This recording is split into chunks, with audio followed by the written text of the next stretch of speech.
Eh bien, me revoilà youtubeuse pour mes élèves de 3e F que nous préparons à partir en Espagne. Et nous les préparons avec Les Feux du Pertus, qui est un livre de Álvaro de Oriols, une autobiographie espagnole sur la retirada, c'est-à-dire la période où les Espagnols vont fuir la guerre civile et l'arrivée de Franco au pouvoir, tout juste avant la Seconde Guerre mondiale. Je vais passer le préambule et l'avant-propos et je vais me lancer tout de suite dans la lecture du chapitre 1. Les élèves, je vous demande de suivre avec moi à la lecture, même si je fais la lecture. Et à la fin de cette lecture, je vais vous poser quelques questions pour vous demander si vous avez bien suivi, bien écouté et si vous en retenez quelque chose. Car même si c'est une lecture orale, eh ben, il faut se concentrer. Nous y voici. Le chapitre 1, préparatifs de voyage, vision rétrospective, dernière nuit dans notre appartement. Mais que faites-vous là? Vous n'allez pas avec eux? Les hommes s'en vont. Le vacarme que font les femmes dans la cage d'escalier m'oblige à ouvrir la porte. Sur le palier, dans l'obscurité, la centrale ayant coupé la lumière depuis longtemps, plusieurs voisines se dirigent vers moi, affolées.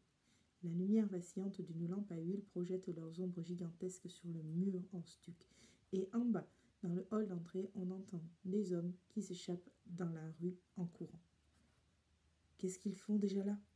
Ils ne doivent pas être loin. Les syndicats ont donné l'ordre de sauver les femmes et les enfants, et les hommes quittent la ville. De toute évidence, l'instant est dramatique. Les forces franquistes, après avoir brisé le front de l'Est, se dirigent vers Barcelone à toute vitesse, et toute résistance serait inutile. Leur entrée dans la ville n'est plus qu'une question d'heure. Il n'y a plus rien à faire, si ce n'est, pour chacun, de s'occuper de sa propre situation. Je referme la porte après avoir rassuré mes voisines et j'entre dans la salle à manger. Mon épouse s'approche de moi, le regard effrayé. Aurons-nous le temps? Oui, nous l'aurons. Mais s'ils arrivaient cette nuit? Non. On n'entend pas encore le bruit des canons. Ils doivent être plus loin que ce que les gens pensent. De toute façon, il n'y a pas d'autre solution que d'attendre. Ni ta mère, ni les enfants ne pourraient prendre la route cette nuit. Et tu sais bien que nous n'aurons pas de camion avant demain. Manola se réfugie derrière mes mots et se serre contre moi, toute tremblante, comme pour chercher dans mes bras la faible protection que notre situation ne peut déjà plus lui offrir. Pendant un instant, je sens que mon esprit vacille face à la magnitude de la tragédie. Je pense à la grand-mère qui est en ce moment allongée sur son lit, demandant des forces du repos, avec ses 78 ans et sa santé ébranlée par les difficultés de la guerre. Je pense à nos 2 petits qui pour l'instant dorment tranquillement dans leur petit lit blanc, étranger au grand drame qui va peut-être inexorablement tordre le cours de leur vie. Alvarito, avec ses 7 ans déjà fêtés, avec ses 7 ans fort et élancé qui rêve de pistolet en fer blanc. Et Merceditas, qui n'a pas encore fêté ses 5 ans, petite mère prudente de poupée de chiffon qui, pour l'instant, dort avec elle bien à l'abri du froid. Et je pense à la cruauté de ce destin qui les lance maintenant sur la route dans le tourbillon d'un monde chargé de risques et d'inquiétudes. Et pour une fois, je me sens faible face à l'ampleur de la catastrophe. C'est une question de temps. Je dois être fort si je veux pouvoir sauver ma famille de ce naufrage. Et je me jure de l'être jusqu'à la fin. Manola, avec la résignation sereine qu'ont les douces compagnes, a commencé à préparer les bagages. Travail pénible et compliqué car il y a trop de choses à garder dans l'espace exigu de quelques valises. De plus, il faut tout faire à la lumière tremblante d'une bougie car il n'y a plus d'électricité.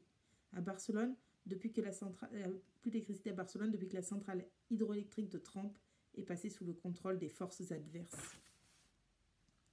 Ce manque de lumière assombrit également la pensée et diffuse un sentiment tragique dans l'atmosphère auquel on ne peut se soustraire. Notre petit appartement, si joyeux quelques jours auparavant et d'aspect bourgeois, ressemble désormais à une demeure sombre, remplie de présages fantomatiques. J'ouvre la porte du balcon et je me plonge dans la nuit.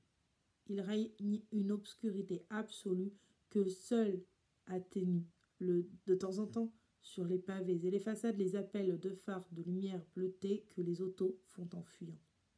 On les voit passer précipitamment avec leurs plafonniers allumés, remplis de gens et de bagages. Ceux qui s'en vont maintenant ont de la chance. Ils ont pu confier leur salut à la puissance d'un moteur. Mais tant de milliers de gens veulent s'échapper que j'ai bien peur qu'il n'y ait pas assez de moteurs pour tous les sauver. Motoriser la fuite d'une ville qui a atteint, avec la guerre, les 3 millions d'habitants, c'est quelque chose de gigantesque, de monstrueux, quelque chose qu'on ne peut pas organiser. Beaucoup se sont lancés sur les chemins au dernier moment, lassés d'attendre un camion impossible, avec des bâchons sur le dos et l'espoir placé dans la fermeté de leurs pas. Mais les premiers qui se sont enfuis dormiront en lieu sûr cette nuit et bénéficieront d'un réveil plus tranquille demain. C'est la loi de la vie. La chance et la malchance ne se répartissent pas de manière équitable. Ce remue-ménage de voitures dure toute la nuit. C'est effrayant de penser que demain, dans Barcelone, on ne pourra peut-être plus trouver de voitures ni même de camions. De temps à autre, le silence de ces rues obscures est perturbé par des voix de femmes qui, angoissées, appellent leurs proches qu'elles ne retrouvent plus après s'être probablement arrêtées pour refaire un paquetage. Des voix lointaines répondent à l'appel et quelques secondes plus tard, des pas qui s'éloignent précipitamment indiquent que la petite caravane familiale poursuit son chemin. Et c'est comme ça, toute la nuit. Hormis ces appels brefs et péremptoires, hormis ce balai interminable de véhicules sur la chaussée, rien ne trouble la solennelle quiétude de la ville. Une quiétude imposante comme jamais, que ni la sirène d'alarme ni la tempête des habituels bombardements ne perturbent aujourd'hui. Cette quiétude fait peur. Seul un monde d'ombre se déplace dans la ville. On pressent la fuite de ceux qu'on n'entend pas, de ceux qu'on ne voit pas. Ils doivent être des milliers, mais la ville ne semble pas s'en apercevoir. Au balcon des maisons, pas le moindre rayon de lumière. On sent, cependant, la présence diffuse de quelques regards qui scrutent derrière les vitres. Je quitte le balcon et je retourne à la salle à manger. Mon épouse, après avoir préparé la dernière valise, s'est couchée, tout habillée, aux côtés des petits et dort à présent épuisée par une journée d'effort. Moi, je ne peux pas dormir. Les nerfs ne me lâchent pas. Pour m'occuper, j'ouvre à nouveau les valises dans lesquelles j'ai gardé mes pièces de théâtre, mes vers et mes dessins. Tout mon travail d'artiste y est enfermé. Mon passé est là, peut-être mon avenir aussi. Avec une affection paternelle, je revois les livres et les documents. Tout est en ordre. Il ne reste rien d'autre à emporter. Maintenant, il n'y a plus qu'à attendre que le jour se lève pour partir avec le camion. Car c'est décidé. Ce soir, ma sœur et mon beau-frère sont venus à la maison et nous nous sommes mis d'accord pour partir ensemble avec un camion du ministère. Mon beau-frère est topographe et, en tant que tel, il a le droit d'emmener sa famille avec lui. Aussi, demain, nous partirons par la route de Gérone, où il se dit que le gouvernement républicain, présidé par le docteur Negrin, va provisoirement s'installer. Fatigué, épuisé par les émotions de la journée, mais avec tous les sens en éveil et à l'écoute du moindre battement de la nuit, je m'assieds dans un fauteuil. Je ne peux pas dormir. Le grand drame qui est en train de vivre la ville me tourmente autant que le petit drame de ma famille. Je veux sombrer dans le calme fictif de ce foyer qui agonise autour de moi, silencieux et muet, sans protestation apparente contre le triste destin qui le conduit à la mort. Combien de foyers comme celui-ci sont en train de vivre leurs dernières heures? Foyers en chapelle, foyers condamnés qui doivent tomber demain. Combien d'entre eux ne se réveilleront plus jamais à la chaleur de l'âtre de la maison familiale? Ma pensée vole vers des jours lointains, ces jours chargés d'illusions, de vers, d'applaudissements, pendant lesquels, encouragé par l'affection du public, je promenais mes œuvres sur de nombreuses scènes, aujourd'hui regrettées, de théâtres espagnols. Avec quelle peine je me souviens de ma maison, mon modeste pavillon aux portes de Madrid, où je vivais avec ma famille dans une paix casanière parfumée d'odeurs de rosier et d'arômes d'eucalyptus. C'est là-bas que sont nés mes 2 enfants, c'est là-bas que j'ai rêvé de vivre le restant de mes jours entre ma soif de travaux littéraires et l'entretien de mon petit jardin potager. Il ne me reste rien de tout ça.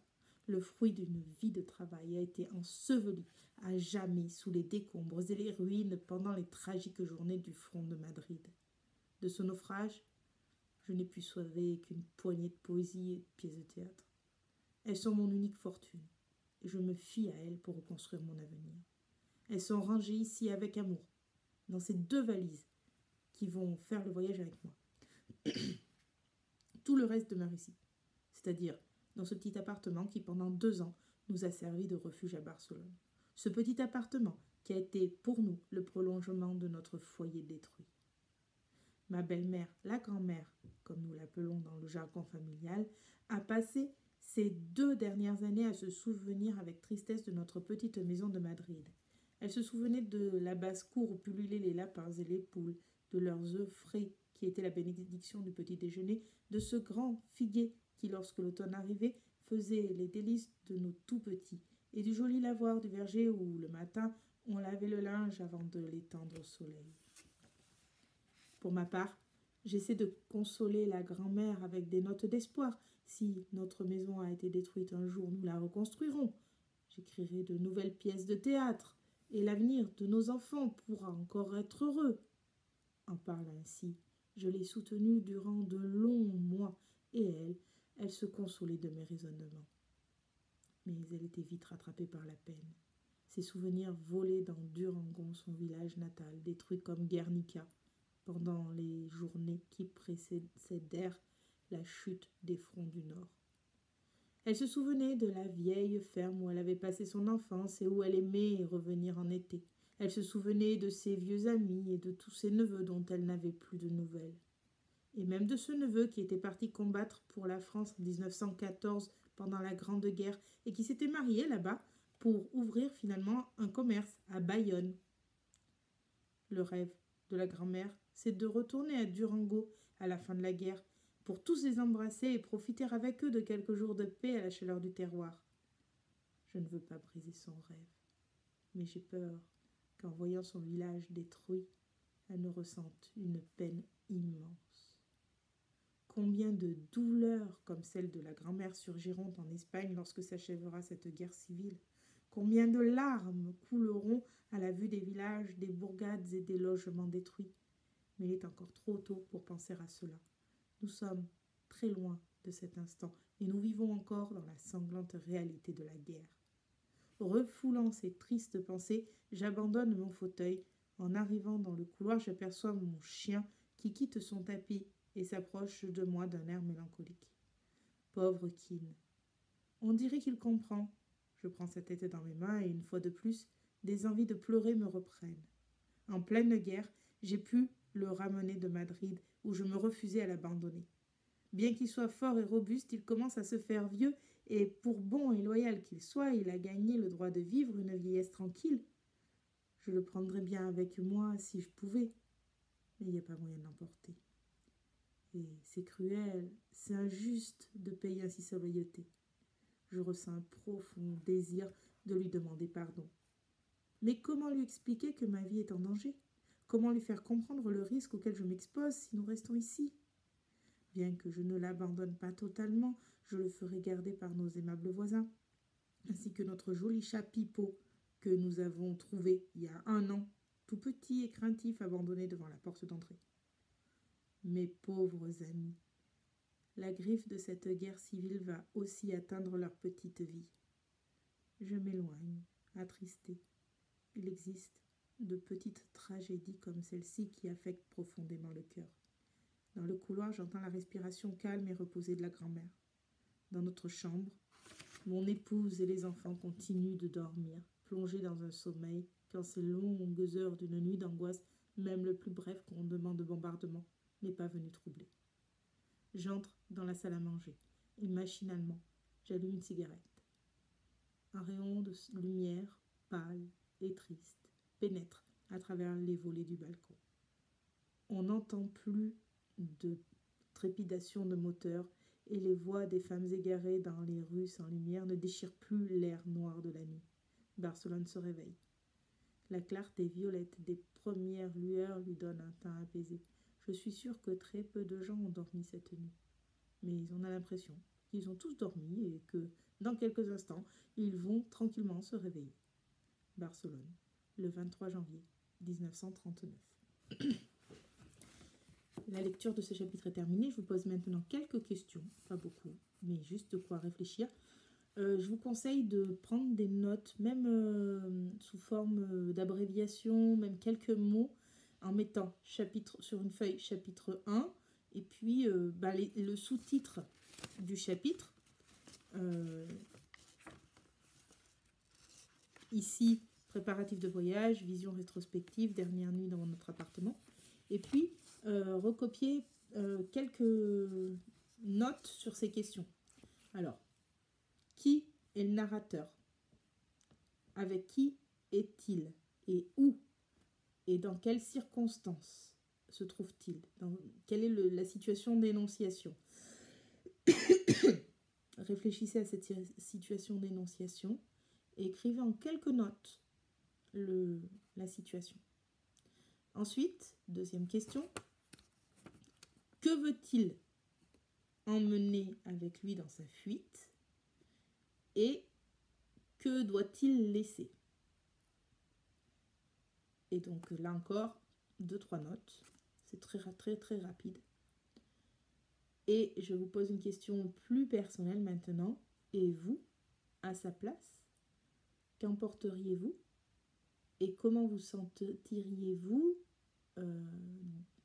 en pensant que vous devez laisser des choses de votre vie qui vous sont pourtant chères, mais que vous ne pouvez pas emporter? Et quelles sont ces choses qui vous manqueraient terriblement? Voilà. Là, ça demande un peu plus d'expression et un peu plus de réflexion. Et enfin, la dernière question.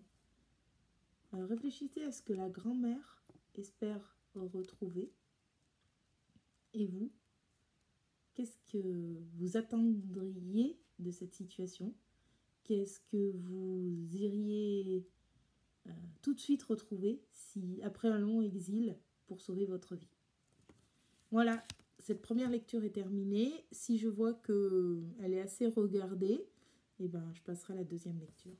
Je veux aussi, ça c'est votre partie du travail, si moi je fais la lecture, vous allez me montrer vos notes sur ce que je vous demande de prendre en note là, les 4-5 questions que j'ai posées.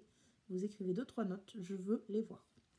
Voilà les 3e F, j'espère que ça peut vous avancer et que ça vous permettra d'accéder à une lecture qui est un peu longue, un peu compliquée, mais qui est, vous allez le voir, pleine de rebondissements.